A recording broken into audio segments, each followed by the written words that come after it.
Okay guys, hari ni kita berpeluang untuk melawat studio TV MBI Majlis Bandaraya Ipoh, unit komunikasi strategik.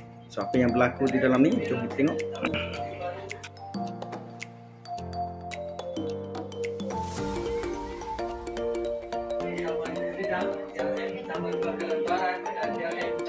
Okay, ini studio untuk podcast.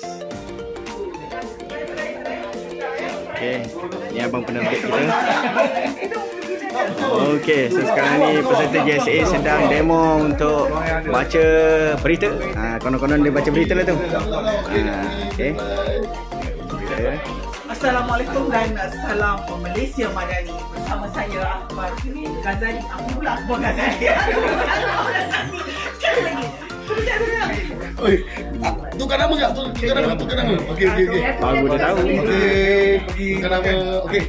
Assalamualaikum dan salam Malaysia Madani. Bersama saya Masud binti Mazlan dalam MBI.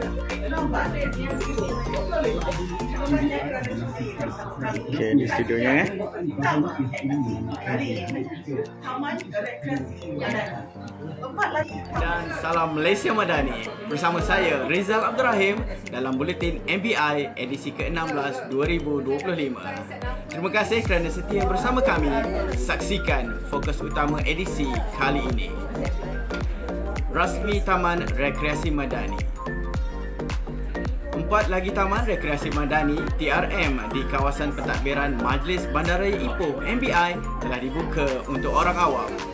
TRM ini ialah TRM Taman Pusing Baru, TRM Taman Keledang, TRM Taman Pengkalan Barat dan TRM Taman Westpol di Ipoh.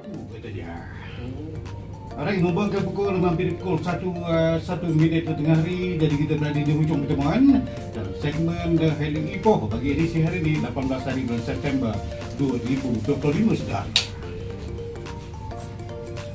Okey, jangan lupa pada pukul 2 petang terus bersama saya DJ Isaac dalam segmen Santai Petang dan juga Jom Relax 3 hingga pukul 5 petang seperti biasa. Setiap hari Khamis kami bawakan khas dan lagu-lagu yang meminati lagu-lagu Hindi, Raga 3 hingga pukul 5 petang nanti saudara. Okey, jangan lupa kepada salam menjamu selera, selamat menjamu selera di ketika ini dan juga kita nak kongsi tiket maksudnya sepanjang pada Zuhur bagi kawasan Bandaraya Ipoh dan juga kawasan-kawasan sewaktu dengannya sebab pada pukul 1.13 minit tengah hari saudara dan juga maksudnya sepanjang pada Asar pada pukul 4.17 minit petang, Maghrib pukul 7.16 minit malam dan juga waktu Isyak pukul 8.24 minit malam nanti.